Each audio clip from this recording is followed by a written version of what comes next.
Hi friends, welcome to my channel. నేను మీ లక్ష్మానంద బీద. ఈరోజు వీడియోలో టాపిక్ వచ్చేసరికి ఏపీపీఎస్సీ గ్రూప్ 2 మెయిన్స్లో పేపర్ 1 ఏపీ హిస్టరీలో మనకి విప్లవాత్మక సాహిత్యం అనే టాపిక్ మీద ఈరోజు కొన్ని ముఖ్యమైన అంశాలు అనేది వీడియో రూపంలో తీసుకొని వచ్చానండి. సో ఈ వీడియో చూద్దామండి. సో ముందుగా ఈ పిక్లో కనిపిస్తున్న కవి యొక్క పేరు కానీ మీకు తెలిసినట్లయితే కింద కామెంట్ సెక్షన్లో కామెంట్ చేయండి. అతను రాసిన గ్రంథాలు కానీ అతను దేనికి ప్రసిద్ధి అనేది కూడా మీరు మెన్షన్ చేయండి. నెక్స్ట్ వచ్చేసరికి ఈ కవి గారి పేరు కానీ తెలిసినట్లయితే సేమ్ కామెంట్ సెక్షన్లో కామెంట్ చేయండి. ఇక వీడియోలోకి వెళ్తే, అభివృద్ధికి నిరోధమైన ఒక వ్యవస్థను ధ్వంసం చేసి సమూలంగా కూలదోసి మరొక కొత్త వ్యవస్థను ఏర్పాటు చేయడాన్ని ఏమంటామంటే విప్లవం అని అంటారు. సో విప్లవ ప్రచారానికి శక్తివంతమైన సాధనం అంటే ఏంటంటే పాట. విప్లవ గేయాలే మనకి విప్లవ ప్రచారానికి శక్తివంతమైన సాధనము. విప్లవాన్ని సమర్థిస్తూ విప్లవోద్యమ చరిత్రను ప్రతిఫలిస్తూ విప్లవ భావాలని ప్రచారం చేస్తూ రాసే సాహిత్యమే విప్లవ సాహిత్యం అన్నది ఎవరు? ఇది ఇంపార్టెంట్ బిట్ అండి. కాత్యాయని విద్మేహి. ఇది మనకి ఎగ్జామ్ పాయింట్ ఆఫ్ వ్యూలో చాలా ఇంపార్టెంట్ అండి. నెక్స్ట్ వన్, ప్రభుత్వం చేత నిషేధించబడిన కవితా సంకలనాలు అంటే ఏమున్నాయంటే లే అనే సంకలనము, అదేవిధంగా మార్చ్ అనే కవితా సంకలనం మనకి ప్రభుత్వం చేత నిషేధించబడినవి. ఇది కూడా ఇంపార్టెంట్. నెక్స్ట్ వన్, శ్రీశ్రీ గారి పూర్తి పేరు శ్రీరంగం శ్రీనివాసరావు. సో శ్రీశ్రీ యొక్క బిరుదు ఏంటంటే మహాకవి. అదేవిధంగా శ్రీశ్రీపై సమగ్ర పరిశోధన జరిపిన వారు ఎవరు అంటే మిరియాల రామకృష్ణ. నెక్స్ట్ వన్, శ్రీశ్రీ ఉత్తమ జాతీయ గీత రచయితగా 1974లో అవార్డు అందుకున్న పాట ఏంటంటే చాలా ఫేమస్ అండి. తెలుగు వీర లేవరా దీక్షభూని సాగర్ అనే పాటకు ఉత్తమ జాతీయ గీత రచయితగా అవార్డు అనేది అందుకున్నారు. ఆంధ్రదేశంలో విప్లవ కవితకు బీజం వేసిన కరపత్రం. ఇది ఈసారి ఎగ్జామ్కి వచ్చే అవకాశం ఉంటుందండి. సవాల్ అనే కరపత్రం అండి. మంటల చేత మాట్లాడించి రక్తం చేత రాగాలపన చేస్తున్న విప్లవ కవి శ్రీరంగం శ్రీనివాసరావు. నెక్స్ట్ వన్, ఆరుద్ర గారి అసలు పేరు భాగవతుల సదాశివ శంకర శాస్త్రి. ఇతను రాసిన పరిశోధన గ్రంథాలు వచ్చేసరికి సమగ్రాంధ్ర సాహిత్యం, రాముడికి సీత ఏమవుతుంది. నెక్స్ట్ వన్, నాటకాలు. ఇది కూడా ఎగ్జామ్ పాయింట్ ఆఫ్ వ్యూలో మనకి ఇంపార్టెంట్ అండి. ఎగ్జామ్ పాయింట్ ఆఫ్ వ్యూలో మనకి వచ్చే అవకాశం అనేది ఉంటుంది. సో ఆరుద్ర రాసిన నాటకాలు వచ్చేసరికి ఉద్గీత, రాధారి బంగ్లా. ఇది ఇంపార్టెంట్ అండి. నెక్స్ట్ వన్, విద్వాన్ విశ్వం యొక్క అసలు పేరు విశ్వరూపాచార్య. రాయలసీమ జీవనగతికు అద్దం పట్టిన కవి ఎవరంటే మనకి విద్వాన్ విశ్వం గారు. రాయలసీమ నేపథ్య కావ్యం పెన్నేటి పాట. ఇది కూడా ఇంపార్టెంట్ అండి, గుర్తుపెట్టుకోండి. సో విద్వాన్ విశ్వం గారు రాసిన రచనలు కాదంబరి, అథర్వణ వేదము. నెక్స్ట్ వన్, విద్వాన్ విశ్వం గారు సంపాదకత్వం వహించిన కావ్యం ఏంటంటే నవ్య సాహిత్యమాల. ఇది కూడా ఇంపార్టెంట్, గుర్తుపెట్టుకోండి. Next one, Subbarao Panigrahi.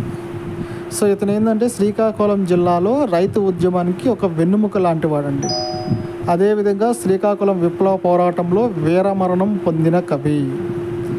తెలుగులో ఇతను రచించిన ఎరుపు అనే కావ్య సంపటి మనకి విప్లవ కవితకు పెద్ద బాల శిక్ష వంటిది. సో ఇది కూడా సుబ్బారావు పాణిగ్రహి సంబంధించి చాలా ఇంపార్టెంట్ బిట్ అండి. సో ఎరుపు అనే కావ్య సంపటి విప్లవ కవితకు పెద్ద బాల శిక్ష వంటిదని సుబ్బారావు పాణిగ్రహి రచించిన కావ్య సంపటి అండి.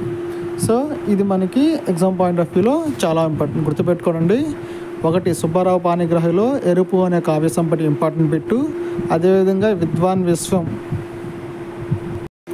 సంపాదకత్వం వహించిన ఏంటంటే నవ్య సాహిత్యమాల. ఇది కూడా గుర్తుపెట్టుకోండి. రాయలసీమ నేపథ్య కావ్యం పెన్నేటి పాట. ఇది ఇంపార్టెంట్.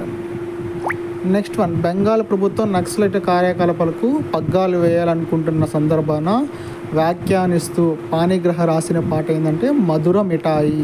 ఇది కూడా ఇంపార్టెంట్ అండి. నెక్స్ట్ వన్, విప్లవ సాహిత్యంలో వెలువడిన రచనలు కొన్ని మాత్రమే రాశాను, అన్నీ రాయలేదండి, కొన్ని మాత్రం ఇంపార్టెంట్ అనిపించి రాశాను. నగ్నముని రాసిన రచనలు ఏంటంటే తూర్పు గాలి కొయ్యగుర్రం. నెక్స్ట్ వన్, వరవర్రావు శిశిరోషు. అదేవిధంగా చలి నేగల్లో. Next one, Kalipatnam. సో ఇది కాళీపట్నం రాసిన రచన ఏంటంటే యజ్ఞం. ఇదొక కథల సంపుటి అండి, కథల విధంగా ఉంటుందండి రచన. నెక్స్ట్ వన్ గద్దర్ రాసిన రచన ఏంటంటే రాజకీయ వీధి భాగవతం. ఇది విప్లవాలకి రూపకంగా ఉంటుంది. నెక్స్ట్ వన్ ఎక్స్రే తెర వెనుక గాయం. అనిశెట్టి సుబ్బారావు గారు రాసిన రచనలు సంక్షోభ గీతం, చురకలు, ఎర్రపావురాలు. నెక్స్ట్ వన్ వెంపాటపు సత్యం. మావో సూక్తులు, తొలి విజయం. చెరబండు రాజు రాసిన రచన వందే మాతరం. నెక్స్ట్ వన్ విప్లవ భావాలతో వచ్చిన రవిశాస్త్రి నవల ఏంటంటే ఇల్లు, ఇంపార్టెంట్ అండి. అదేవిధంగా విప్లవోద్యమం అనే విమర్శ వ్యాసకర్త ఎవరంటే చోకూరి రామారావు. నెక్స్ట్ వన్ విప్లవ సాహిత్యం యొక్క కొటేషన్లు. 1,00,000 నక్షత్రాలు రాలందే ఉజ్వల ఉదయం ప్రసరించది అన్న విప్లవ సాహిత్య రచయిత ఎవరు? జ్వాలాముఖి. ప్రతి తల్లి ఒక సూర్యుని ప్రసవిస్తే చాలు అన్నది ఎవరు? నగ్నముని. నెక్స్ట్ వన్ కన్నీళ్లకు కర్తవ్యాన్ని నిర్దేశించే దిక్సూచిని నేను అన్న విప్లవ సాహిత్య కవి ఎవరంటే అనిశెట్టి సుబ్బారావు. నెక్స్ట్ వన్ కొండలు పగలేసినాం, గుండెలను పిండినాం, మా నెత్తురు కంకరగా ప్రాజెక్టులు కట్టినాం, శ్రమ ఎవడిదిరా సిరి ఎవడిదిరో అన్న విప్లవ సాహిత్య రచయిత ఎవరంటే చెరబండరాజు. ఇతనే మనకి వందే మాతరం అనే రచన కూడా చేశారండి. సో ఈ చెరబండరాజు సంబంధించి మనకి ఇంపార్టెంట్ అండి. అదేవిధంగా 1,00,000 నక్షత్రాలు రాలందే ఉజ్వల ఉదయం ప్రసరించదు జ్వాలాముఖి. ఈ కొటేషన్ కూడా మనకి చాలా ఇంపార్టెంట్ అండి. సో ఇక్కడ ఈ 2 పేజెస్లో రాసిన కొటేషన్స్ పాయింట్స్ అనేది చాలా ఇంపార్టెంట్. ఎగ్జామ్ పాయింట్ ఆఫ్ వ్యూలో మనకి మార్క్స్ వచ్చే అవకాశం అనేది ఉంటుంది. సో ఈ వీడియో మీరు ఫస్ట్ నుంచి లాస్ట్ దాకా చూసినందుకు ధన్యవాదాలండి. సో ఈ ఇంపార్టెంట్ పాయింట్స్ మీకు ఎలా అనిపించింది అనేది కామెంట్ చేయండి. అదేవిధంగా మీకు ఇది PDF కావాలంటే ఈ పేజీలో ఉన్న ఫోన్ నెంబర్కు వాట్సాప్ కానీ మీరు చేస్తే పంపించడం జరుగుతుంది. సో వీడియో నచ్చితే లైక్ చేయండి, షేర్ చేయండి, సబ్స్క్రైబ్ చేసుకోండి. ధన్యవాదములు.